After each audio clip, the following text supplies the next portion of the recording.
Health officials and journalists watched as more than 1 million doses of expired AstraZeneca vaccine were crushed.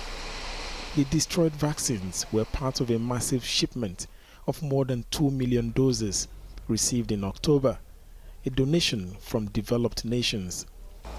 By November, many of them had expired before being put into people's arms. The government was keen to show people that no expired vaccines would be given out in a bid to boost confidence in the vaccine program. The head of Nigeria's primary health care agency says they procured the vaccines under very difficult circumstances, adding that the step was taken to protect the public.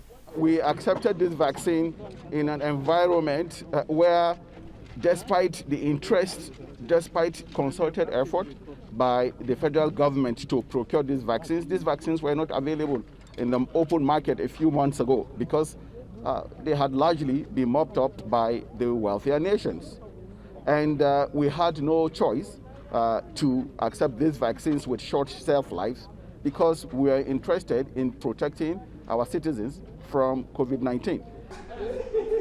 The government has made repeated efforts to get more people vaccinated, including restricting access for the unvaccinated to some public buildings and events.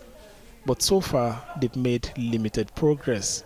The government has set a target to vaccinate more than half the population by next year. Less than 5% of the country's population of about 200 million have been fully vaccinated, according to health officials.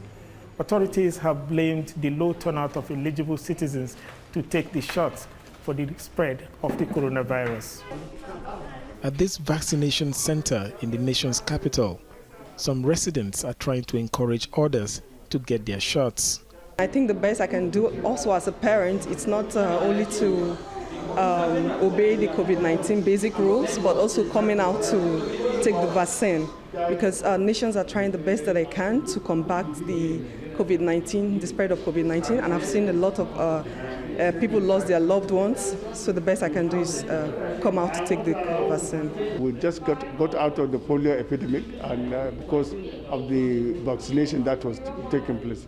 So this time around, I employ people to come and take this. It's painless.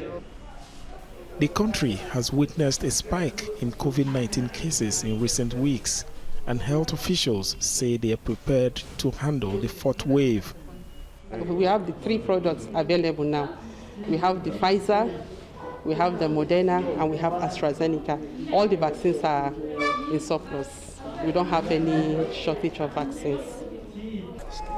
Nigeria has recorded more than 200,000 cases of COVID-19 and nearly 3,000 deaths since the outbreak of the pandemic last year. Fidelis Mba, Al Jazeera, Abuja.